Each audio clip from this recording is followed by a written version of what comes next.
Good afternoon to some of you, good morning to some of us, and welcome to our webinar that is called No-Till for Regenerative Organic Farms. We're pleased to have everyone here today. We had a really good registration. My name is Carrie O'Neill. I am the coordinator for the Regenerative Ag Program Pathways Grant, and I'm going to give you a little bit of a background on a couple of our speakers today. So Angela Jackson is here, and she is the South Dakota Specialty Producers Association Organic Ag Transition Advisor. And Angela has her own farm near Vermilion, South Dakota, and she'll tell you more about that. Also with us today is Doug Doug Voss. Sorry about that. He is the Executive Director of the Soil Health Academy. The Soil Health Academy emphasizes foundational principles of soil health, especially the importance of minimizing disruption to soils.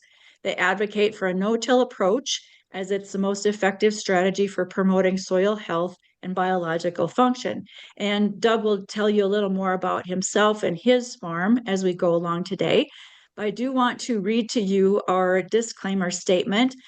This program is funded under Conservation Collaboration Cooperation Agreement, NR, and there's a lot of numbers there, between the Natural Resource Conservation Service and South Dakota Specialty Producers Association to promote sustainable agricultural practices and our environmental stewardship.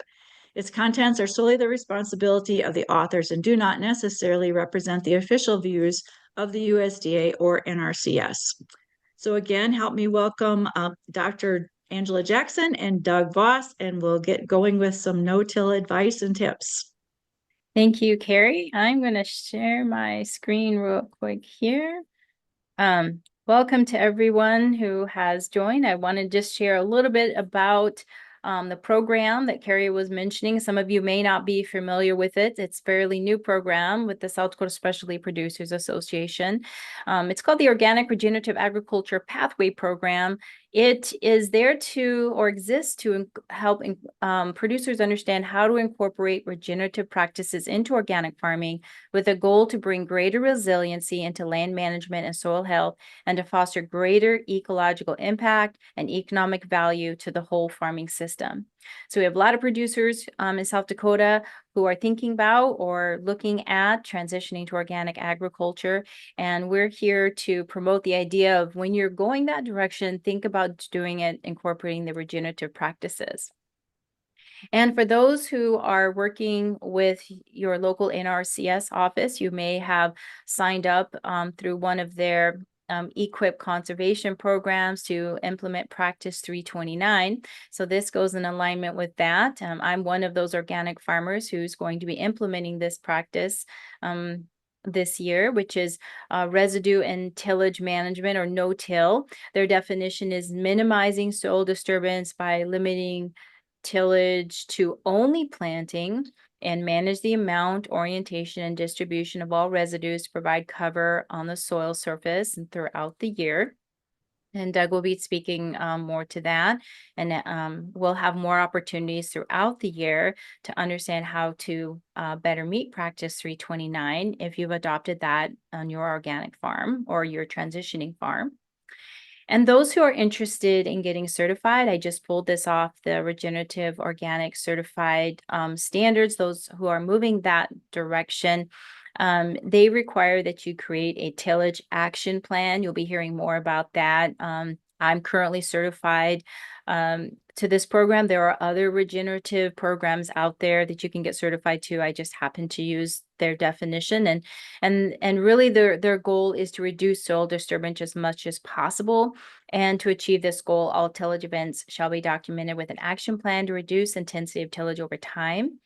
They believe that soil disturbance shall only occur when necessary to accomplish one or more of these objectives: to incorporate crop residues or green manures into the soil, to feed soil microorganisms, control weeds, prepare seed or beds for planting, and then breaking up compacted soil or developing drainage. So shallow cultivation tools must be used whenever possible. So within or under ROA, some tillage is as possible, but obviously the goal is to adopt a no-till system. That's the gold level, right? The gold standard is to adopt a no-till system where soil disturbance occurs either at planting or only at critical times, which Doug will be talking more about that. And with that, I'm going to stop sharing my screen, and then we'll have opportunities for questions toward the ends of the presentation. So Doug, I'll turn it over to you. Very good. Thank you.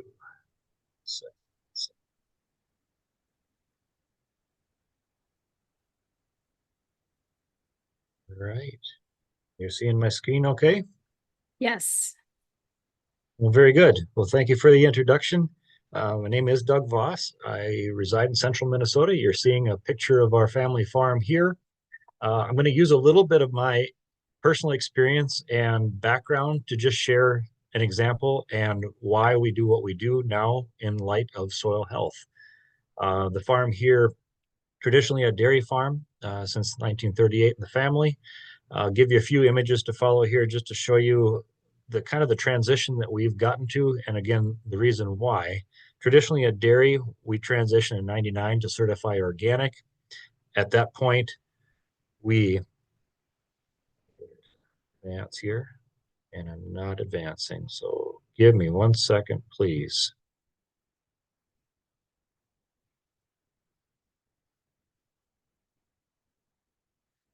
Stop sharing for a second to get this figured out.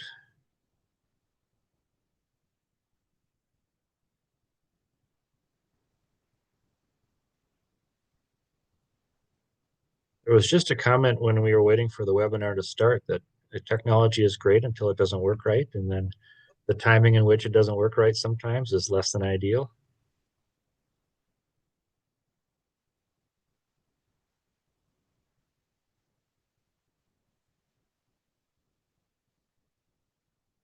There we go.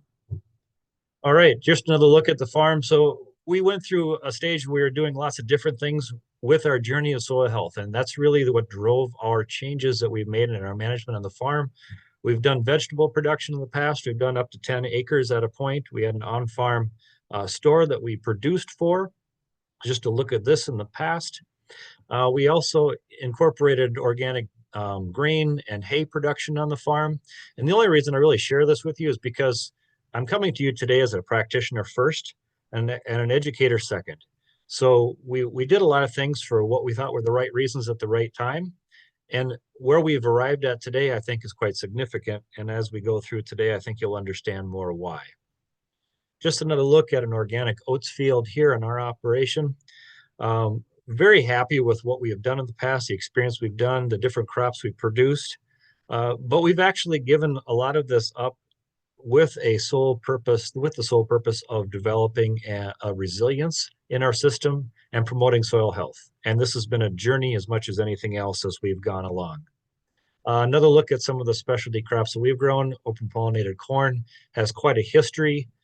We've kept our own seed for years. Currently, we're not producing this crop on our farm, but the seed has continued itself in our region. We've got a couple of producers that are still keeping their own seed stock and planting it from year to year.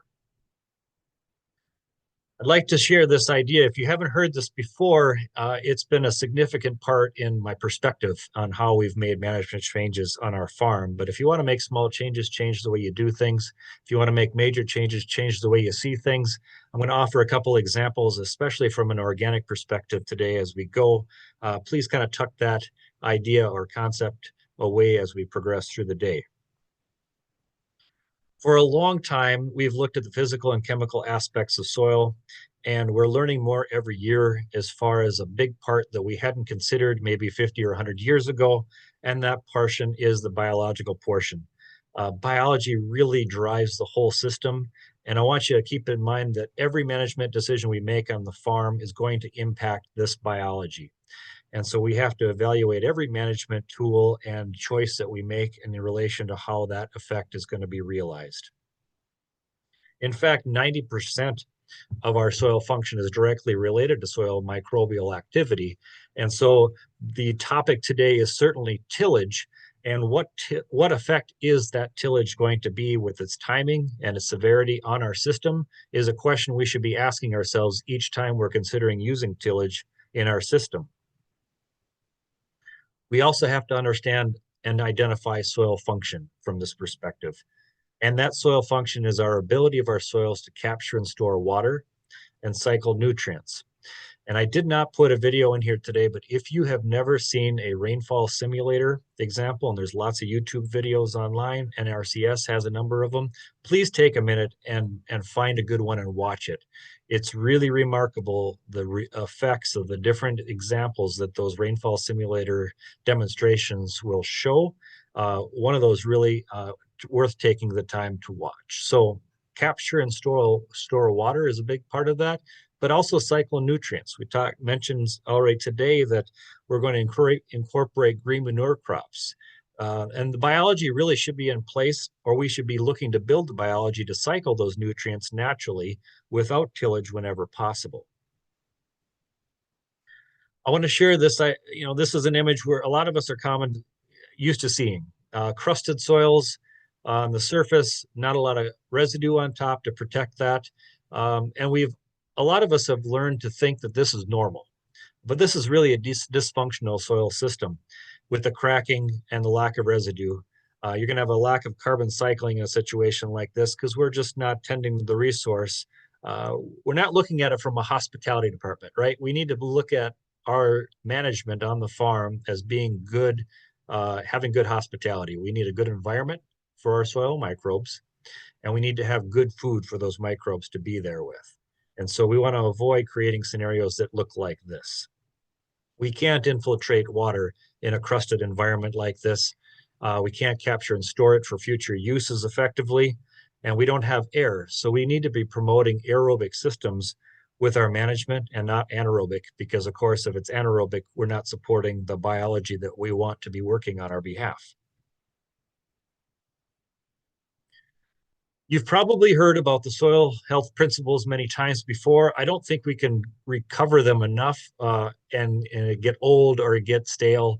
In fact, the principles never expire. On my own desk, you can't see from your perspective, but I've actually got the principles posted at my desk to always be looking at how my management choices that day are going to impact those principles.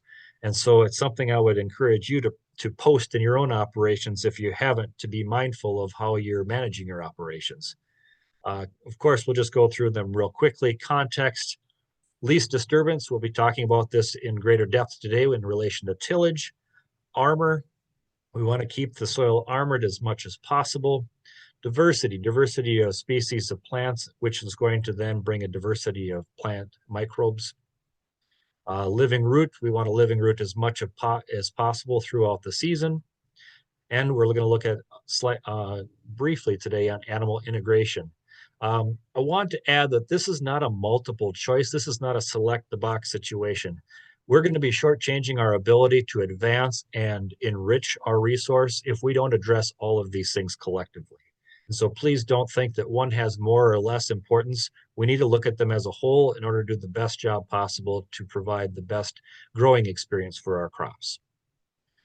So going through context, I'm not going to go through all the details specifically on what you see on your screen, but consider the context. What makes your farm unique, both historically and looking into the future? All aspirations of your perspective are going to be considered in this. And, when it comes to organic production specifically, don't think the specifics of your context are going to minimize the importance of any of the other principles. And my example would that be as far as tillage goes for organic production.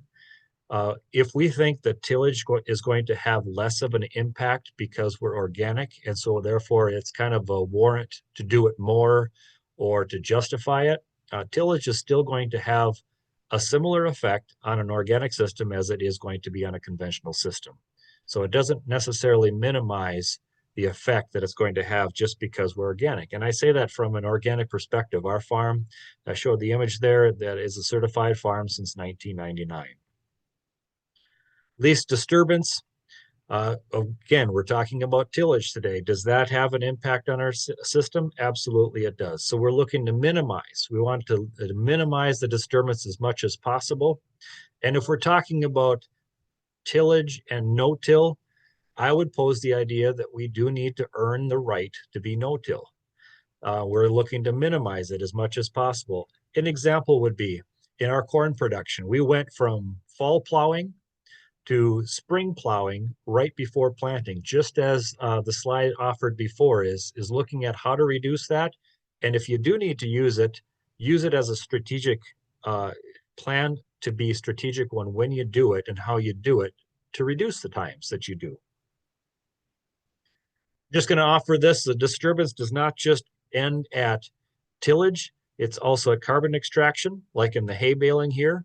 We're taking a lot of the product off that should be in part cycled in that soil system, and that's going to have a disruption and disturbance to the system, that soil system. Chemical applications, I understand we're talking organic here, but we're looking at soil health in general. That's also going to have a disruption or a disturbance in the soil system. And here's something we don't always think about. And this is going to also include compost applications. But in this situation, we're dealing with salts, with a manure application. How we do this, in what conditions is going to matter. So just to say that manure is good because we need it in a fertility program for organic, we need to look at what we're applying, how we're applying it, the timing of the year that we're doing it. And in this situation, I want you to take note that we're applying it to a carbon source. So we're going to bind it, we're going to capture more of it, keep it from going in our groundwater, and make more efficient use of that fertility tool. So here's the thing when we're talking tillage, and this is Dwayne Beck talking here at Dakota Lakes. All tillage destroys soil structure. And notice there's going to be a common term used in each one of these bullet points. It all reduces water infiltration. It all reduces organic matter. And it all increases weeds. I think this is funny because as an organic producer in the past, why do I till? Is because I have weeds. Well, I have weeds because I till. That seems like a real conundrum, doesn't it? So again, looking at reducing it, weeds are actually going to be there as a first responder to repair and rebuild soil from an impact like that. And again, how we look at these things is going to be important in order to manage them effectively. Fertilizers are another thing I want to consider. Yes, we're looking at organic systems here, but we're looking at all production cycles here, and it's going to make a system lazy. In fact, if the microbe, if we have mycorrhizal fungi populations there, but we have high levels of P and K, there's not much of a role for that mycorrhizal fungi to play. And so we're going to create a lazy system and a dependent system if we're insisting on using higher levels of fertility in our situations than require. Armor, we're talking today about tillage, right? So if we can create a scenario like this, where we have good armor that's going to protect the soil, not only from erosion, but also from exposure for those weeds to try to cover and repair and get the system percolating again, we're looking at creating a situation like this in advance. So this takes management prior to the season in which we're growing the crop that we're trying to harvest.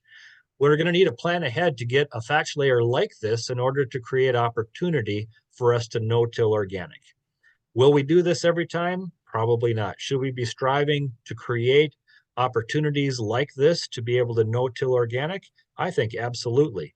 Because whenever we can honor as many of the soil health principles at any given time, we're going to enhance our potential to minimize our input costs, promote soil health, and create an environment where we're going to create real and produce real nutrient-dense products with low toxin levels. We're also looking at armoring the soil because we want to protect it against this. This is what created that crusting that I showed earlier on that crusted and really poorly aggregated soil that we saw in the cornfield.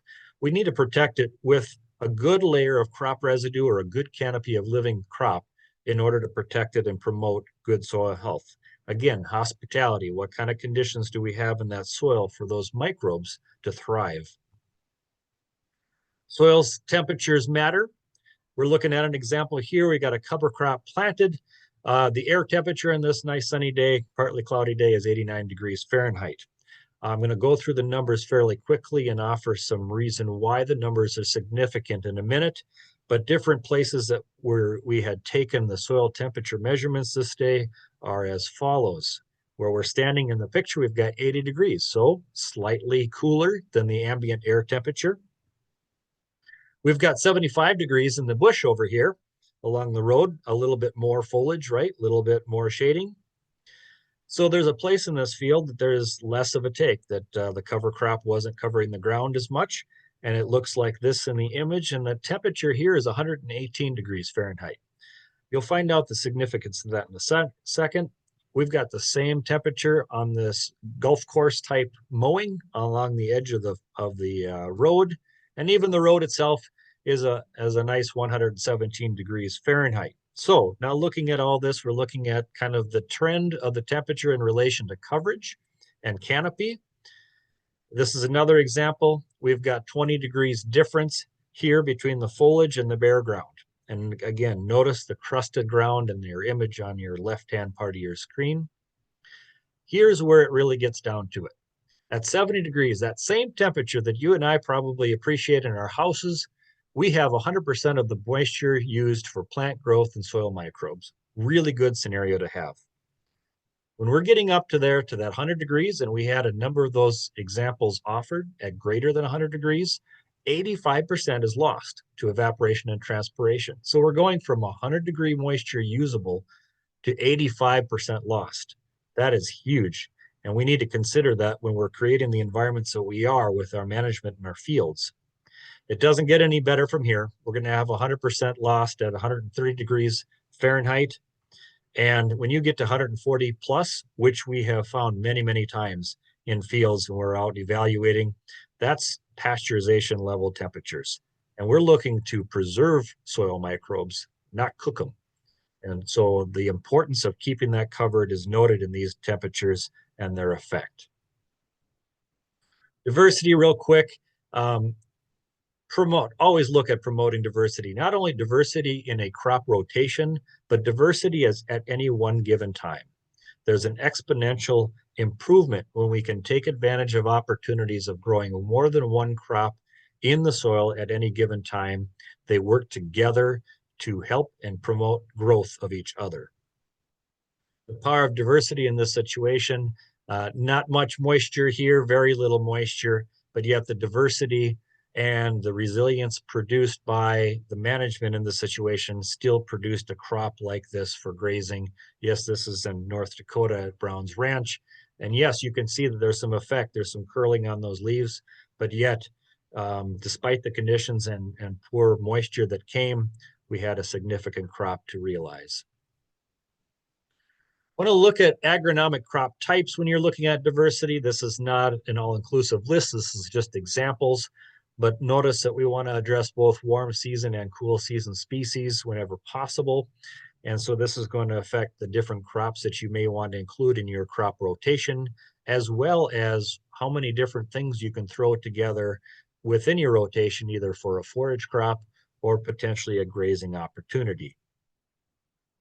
Look at the three main plant functional groups when you're considering this, and try to incorporate 3 or more whenever possible from each group. Yep, you'll have limitations on when you're going to plant, what you're going to plant within a crop rotation. But let's just say you're going to throw a cover crop out there after a small grain harvest. Try to get 3 of each, if at all possible, incorporated in that to promote diversity and take advantage of that symbiotic nature between the different plant species to work together for your soil health's good. Another reason is just the architecture of all the different leaf surface areas.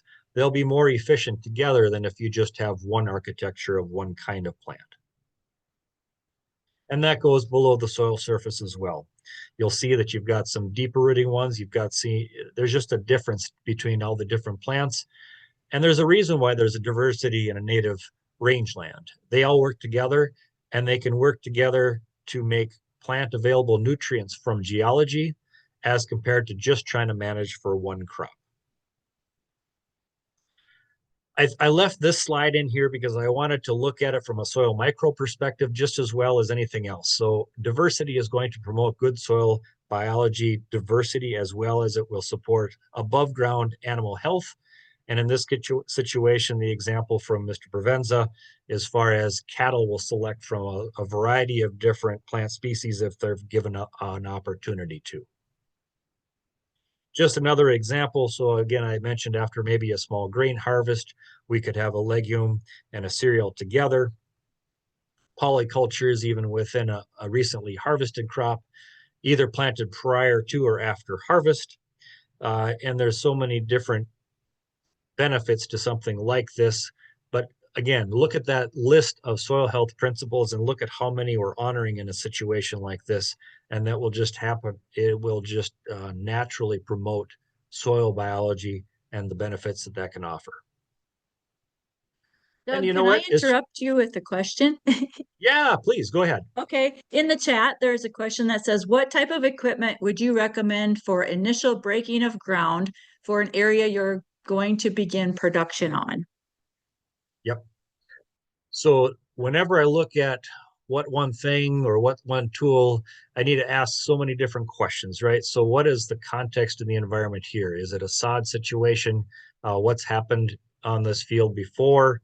If it's in a perennial system and I'm in an organic system, I don't see any way to get around doing a tillage pass to terminate what's there in order to grow what I want to grow afterwards. So um, we've got producers still using the moldboard plow, right? And again, I've moved to the spring when we've used it for corn production after a perennial system. If you've got a crop there that's going to winter terminate, I might be able to go right in the next spring with the no-till drill, especially if I have a nice thatch layer like I showed in the one image before. So when you're looking at the answer to a question, try to identify all the different questions that you need to ask in order to qualify your final question that you need to ask. So I need to terminate what's there in order to grow what I want, most likely. And so even what tillage tool is going to depend on what I have growing there. If it's alfalfa and there's a lot of space between plants, in some situations we can roll down an alfalfa crop at a certain stage and get another crop to establish. The other thing is do we really need 100% kill on what we have growing there? Or is it all right if we have a few escapes? Like if I have an alfalfa field, is it all right if I have 10% the alfalfa coming through in an organic crop situation or a cornic situation? Don't necessarily think we have to terminate everything there necessarily, depending on what we're trying to grow next. Getting back. So again, just promoting good diversity for grazing. Now we can have multiple reasons for growing this. It could just be to cover the soil. It could also be to integrate livestock later with a cover crop mix. Living root. I always leave the slide in, but I always like to share with people that I don't like it at all. And the reason why I don't like this slide image is because I've only got one crop. I don't have a diversity of crops here, but we've got a living root, and that's what's supposed to be represented here. When you don't have a living root in your soil, even during the winters in South Dakota, I want you to think of it like that soil. We're asking that soil to hold its breath until we get back to it again. So whenever we can have a living root in our soils, it's always going to help us long term because it's just like that soil breathing again instead of having to hold its breath. And when we look at how much of the time of the year do we really have a living root in our soils? In this situation, a third of the year, man, we're shortchanging our opportunities to not only protect that soil from erosion, but also to encourage and promote biology that you want working on your side and your team. I mean, those are your little employees down there working. We not only need them there, but we need them in quorum numbers to actually get a job done. Think of it like trying to build an apartment complex with one electrician, right? Oh, you've got the electrician there, but man, he's not going to be real effective if he doesn't have a team on that apartment complex. So we need quorum numbers, and we need our management to be able to promote the development of those numbers. Even in the winter, see, we've got something going on here. Look up Elaine Ingham's work on the most biological active portion of microbes. It's actually under a microthin layer of snow in the wintertime. There's a layer of water above the surface between the snow and the ground. And so even in winter, the point is you can have microbial activity still happening. And so promote that whenever possible with your management decisions. This is what we're looking to encourage: energy flow. So far, the sun is still free. We're leaving money on the table when we're not capturing it with growth on a plant in our soils. by not having a living root there. So please look at always doing it as much as possible. I love this image of this video that you see here. This is really a look at how it looks. I want you to think of roots actually giving up a portion of their energy to the microbes for this under subsoil commerce. What you look at there, the little things coming off, that's a root tip. The root is giving off exudates. And so this is cakes and cookies coming off of the bottom of this root for microbes to come along and bring nutrients with them and exchange to that plant for growth.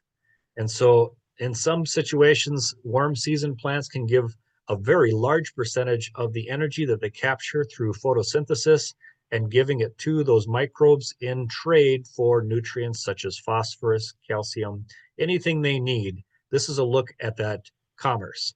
So that's carbon, it's liquid carbon, and carbon is the commerce, it's the currency, excuse me, of this whole system under the ground. And this is what we want to create. We want well aggregated soil that looks like dark cottage cheese. We can capture and store water in the situation, and we know we have microbes down there that can help facilitate the cycling of the carbon to feed future production needs. So whenever we take a spade out and we look at a spade full of soil that looks like this, it's clumped together, it's got good pore space, it's got good aggregation, we know that we have done some good things, whether with the absence of some of our management or choices, like if we're going to leave it fallow or leave a cover crop for a while and we come back and inspect, great. Now the tillage, what we mentioned before, is going to work to destroy some of this. The thing is, I want to impose upon you today is that I'm telling you about all the aspects that build good soil because we want a resilience, as mentioned earlier. We want to build a resilience so when we do come in to terminate a cover crop, to terminate a perennial system for an annual cropping need, that we have good resilience to rebound back. That maybe that impact, that tillage event, isn't going to have the negative effect on our soils because we've built this resilience. We've been promoting life in order to respond and come out of that disruption. Now we've got the ability to store water for future crop needs. It's not going to just run off. It's not going to go down in our aquifers too quickly. It's going to be there for future needs. It's also going to support our equipment way better than if we don't have aggregation. Whether that's a tractor in really wet conditions, or even livestock if we've got some grazing livestock. It's going to facilitate increased carbon cycling because we want to be cycling carbon as much as we need to store carbon in the soil. We need to be cycling it. That cycling of carbon is what's going to make the system help it work. Animal performance is going to be improved if we're looking at incorporating livestock. And the fact of the matter is we'll have less weed and pest pressures. You'll learn a little bit more about the story of our own farm in a bit, but when I started doing a better job honoring as many of the principles as I could at any given time, I had higher Brix forages, which also meant that the crops that I grew, such as the cereals, we had higher Brix in those. And when you can get over 14 Brix in your crop that you're producing, you simply don't have the pest pressures that you once had. It's not a weak or disease-ridden crop that you're producing, and the pests are there to actually weed those out. Animal integration. You may not have animals, that's okay. It does not mean that animal integration is not a part of nature's system. There's still value there, and you can't duplicate what comes out the back end of the animal like you see in the image here in a jug or from a bag. And so please look at simulating nature with your management, and that may or may not include animals that you may own or a cooperative effort with a livestock owner to incorporate livestock on your land for soil health reasons. Carbon extraction. I talked about carbon cycling. You want to be able to cycle carbon. You want your plant residues to be able to be broken down and feeding microbes in your soils to promote good, healthy future crop production. When we're taking all the carbon off the top, yep, there's still some under the ground, but a large percentage of that is being removed. And that means we're going to have less food for microbes. Just simply putting manure back isn't always good enough. It's not always going to keep from disrupting that cycle that's been naturally found in nature for many, many years. When you look at a grazing scenario with somebody only taking a small percentage, that's because they're encouraging carbon cycling behind and beneath animals. Is that to say we should never do this? I'm not saying we should never do this any more than I'm saying that we should never till. I'm saying we need to realize the impact of that management decision on the soil itself.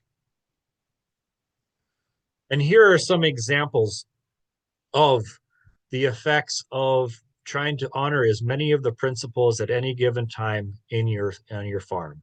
This is a 4-farm example in one region. You may have seen this data set before. This you'll notice farm number 4 on the organic matter percentage at 6.9. That farm number 4 years previous had started out at 1.5% organic matter, just like the rest noted here. The difference is that this farm honored as many of the soil health principles at any given time that they could in their situation. And the one difference is you'll notice the L on the bottom, and that really is livestock integration. So whether or not we currently are set up on our operations to have livestock does not minimize the importance and the ability to use them to improve the resource. And so as a result of that, we have a much greater water infiltration rate, which is going to not only service the crops that we're trying to grow, but it's going to keep those microbes hydrated. They're going to need water just like our plants are going to need water as well. And so capturing and holding that for future use is critical. Without going into a lot of the details of some of the representations of the abbreviations here, I want you to think of farm 1 through 3 as doing some of the soil health principles some of the time, but not nearly as well as farm number 4. We have organic in number 1, so we can't say that it's just chemicals being used that's holding it back. Diversity, but looking at everything together again is the point of bringing this slide up to show you the power of doing as much of the things as well as possible at any given time. I do like to use the Haney test. The Haney test is going to use water to extract and evaluate what we have for available nutrients. But just look at the nutrient levels in the difference between the different farm examples again. Nitrogen. Now again, farm number 4 doesn't use off-farm fertility. It just uses carbon cycling and livestock on the ground to produce the types of available nutrients that you'll see on your screen at this point. The 281 pounds per acre of nitrogen means that this farm can plant what they want to plant, and they don't have to bring in supplemental fertility to reach their yield goals. And along with all the rest. Now the carbon, the WEOC, is your water extractable organic carbon. There's a lot of conversation about carbon and capturing carbon in the soil. Yes, we've captured more in the soil, but what's interesting is that the focus of this operation has been on cycling that carbon.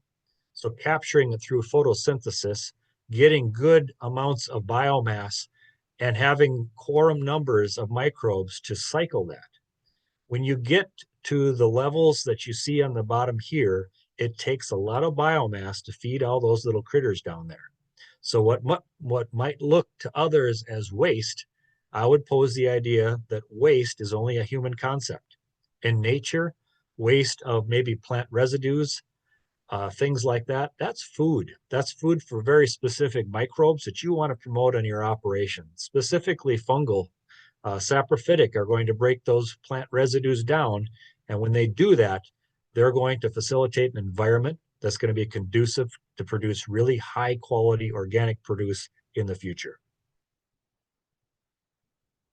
So the question that I posed on our operation that you saw the image in the beginning is, how do I honor as many of the principles as much of the time as possible on my certified organic farm to improve soil health? And I wrestled with this, especially considering tillage, because I figured, well, again, we're talking about tillage. It's not necessarily such a good thing, right? It's going to increase my weed pressures. It's going to destroy soil structure that I'm looking to build. why do I want to do that? And is the end product that I'm hoping to achieve worth some of the destruction or negative aspects that I'm going to impose with that management decision? And so for us at Voss Farms, it meant to actually developing a perennial system with the sole purpose of building soil health. And so we have converted all of our farm to a perennial system at this point, using adaptive management to increase the resiliency of our farm. And this is a picture of my son who loves, driving large equipment. We don't do as much of that in our farm now that we don't till, we don't plant annual crops. And so this is one of the ways he can contribute. And this is one of the tools that we use. But why? The reason I'm sharing this with you is that we can go back to producing any of the crops that we did before. And I would offer that we could do it better and more efficiently with less inputs because of the resiliency that we are building and building upon from one year to the next. We just did some soil sampling recently, and it used to be our lowest organic matter level field was at around 2.5%. Because of a history of a lot of burning, a lot of quack production with trying to battle corn and soybean row crops in years past. And we just took a sample of that field last year, and it's now around 8%, depending on where in the field we're taking the sample from. And so that tells us with our measurement that we're gaining ground. And we can see it with above ground production as well. We do it with custom heifer raising at the farm. We refer to it as sumper camp for cows. We don't have to own the livestock to be able to use them as a tool to build our farm. Yes, it does provide the cash flow. I like to offer a few pictures because I don't know that you're going to find an animal better in a feedlot than the one maybe in the front middle there. I could go on and on about all the positive benefits to the herd that we've been grazing for. The disposition even of the animals coming back from the farms that we graze for has improved. The animals are more satiated, and all they consume on our farm when they come is what we grow, like in the picture, and they do get a free choice mined salt product. But it's another indication, as well as the shine of the hair coat on that animal, that the system is working. It's percolating. We're growing good high brix forages. I will admit, years ago when I was making hay for animals in the dairy, we had embarrassingly low brix levels in our forage, like single digits, 3 to 5. Last year, we took some brix assessments and we didn't get anything less than 16. And we've had as high as mid-20s with our brix for our forage. And so the nutrient density of the products we're producing on our farm has increased. And I can say that's only because, again, of our consciousness of the principles of soil health and our effect of our management has on that. It's also just very enjoyable. It's what we've tended to do. Again, any generation or at any point we could grow other crops. Yes, it would have to have a tillage pass here to terminate this perennial system to grow what we want to. But we're not going to just do it at any time. We're going to be sensitive of the conditions and also the timing and be adaptive. So there might be a time that we have the plan to grow a particular crop. The soil conditions or the weather conditions don't allow, and we'd have to potentially be ready to change that plan. And in the end, again, we're focused on grazing for building soil health, and we're looking to do that in cooperation with other farms. We do some on public land as well. Our home farm could then be, certainly we could shift gears at any point. I hope our example provides some insight for you on what we do and why. It used to be we did things based on theory, and now we're measuring things to make sure that our management is demonstrating what our goals and our why. And I think if we do this very strategically and very consciously and look at continuing education to help us improve our ability to manage our resources, we could do nothing but good things. With that, I will stop sharing my slide. Thank you, Doug. So we'll open it up now for any questions that our participants have. I think there might have been one. Carrie, did you see any more come in? There's a comment in the chat box, and so I'll just let Doug read that comment, and if you'd like to respond, he can. But otherwise, please feel free to post questions in the chat or say them out loud. Yeah, I think the participants should be able to oh, we have to do allow to talk, I think. Hold on a second. For all of them. While I'm doing that, I'm just gonna allow people, if you're interested in making any comments, you certainly can. So if I could, address the comment there. So just read it for those that may not have been in the chat, but my Bionutrient Food Association has been studying different agricultural practices to determine how to get the most nutrient dense food.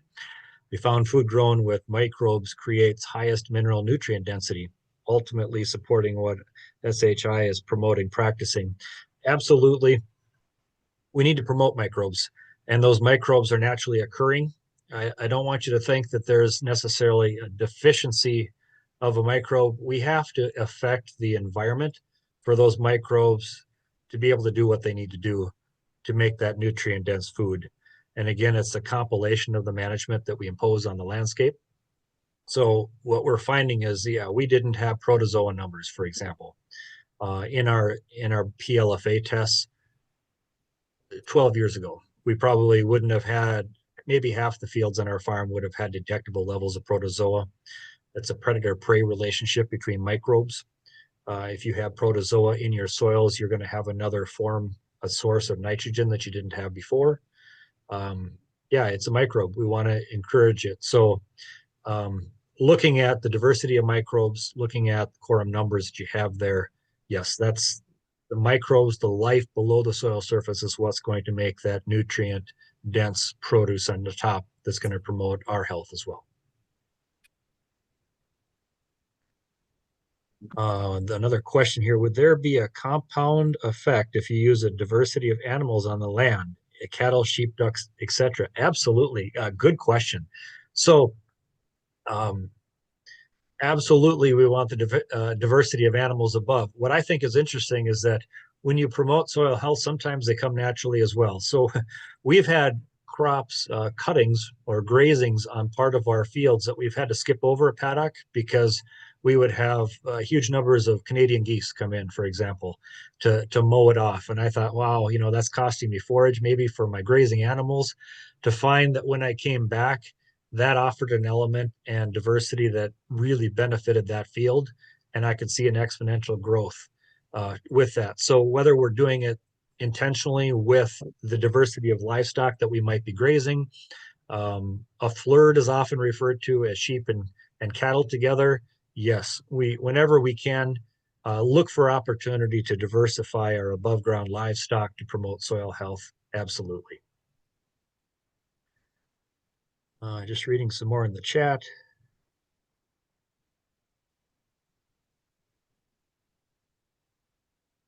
Yeah, so, okay, looking to integrate cattle in my operation, putting a field a year into full season cover crops and grazing. Great. Looking at taking opportunities to incorporate grazing livestock. Recommendations for a mix. So there is not one mix that I would necessarily recommend. I would try to identify when you're looking to plant, how many, there's a lot to that. I can't just provide a quick answer on that inquiry. But one question I would have too is 1 year enough? I would say evaluate your system to determine where you're kind of at. So baseline measurement can be really helpful. Haney and PLFA test is helpful to find out kind of where you're at and what you can expect. But yes, a great opportunity to do that. We can also do that following the harvest of another crop in certain situations. So if we have a early maturing crop, we can relay that with cover crops also for grazing, depending on what you're looking to produce, and what you're starting with would help to determine how to approach that. But again, diversity of plant species is going to help. And custom grazing is something for sure you're going to want to develop a good grazing management system on your farm before you look at bringing in other cattle from someone else. But Yeah, absolutely. Good thought process. There's just more to hash out to determine what's best. Another question: do you have a recommendation for handheld bricks monitor? Um, let's see here. I've used a number of different ones. I can give you the brand. Actually, I can pull mine out of my bag here. I'm not partial to any particular refractometer. I've had cheap ones. I've had more expensive ones. Um, I believe it's a VG that we've used here. Yeah, I like an optical one. You know, you hold it up to the sunlight. Um, if you buy a cheap one, it'll probably last you forever because it'll just happen to survive the operation. If you buy a really expensive one, sometimes they get planted and they never seem to grow more. Um, I think if you invest about 120, $180 in a refractometer, you're going to be doing pretty good. I suggest you keep a garlic press with your refractometer. And if you decide, like I did for the first couple of times, to borrow your wife's out of the kitchen, there's a little secret I want to share with you. It's the pulsing nature to get the juice out. It's not the brute strength. I've actually gone through a fair number of garlic presses before I realized this.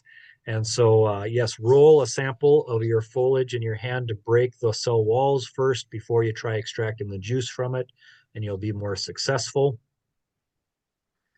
Um, yeah, feel free to drop me an email, Doug@soilhealthacademy.org, if you'd like to continue a conversation.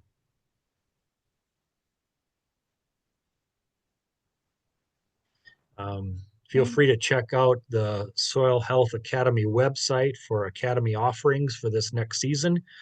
We've got a number of different offerings across the US with different focal points. It's still all going to cover the fundamentals of soil function and how to manage for it, but it'll come from a variety of different perspectives. Check them out to see what might fit your interests, and also feel free to go on our website. We do have scholarship opportunities to help with tuition.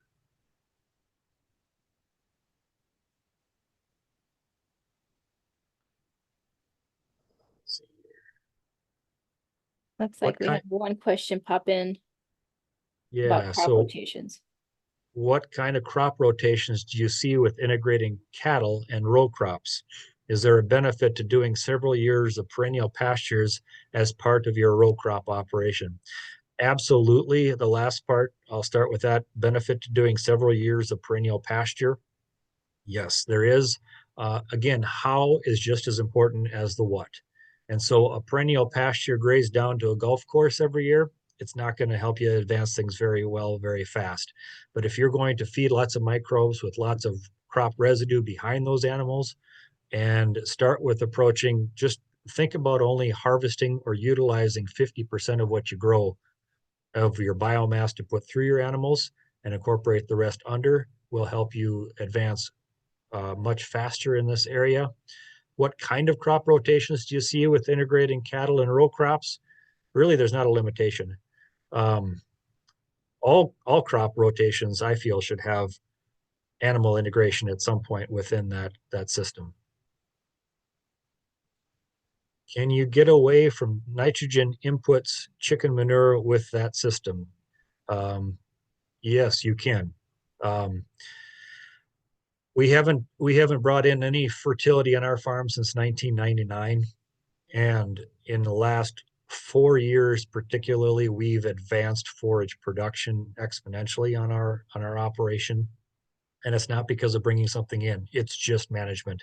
So managing to grow more and cycle more carbon in the system has helped us grow more higher quality forage than we ever did before.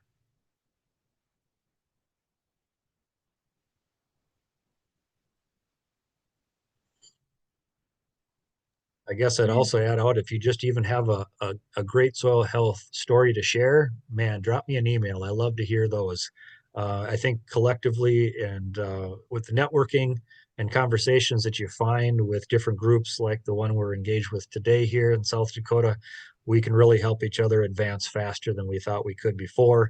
And there seems to be a general collaboration and desire to share that we don't necessarily have in every agricultural community around. Any other questions for Doug, for myself?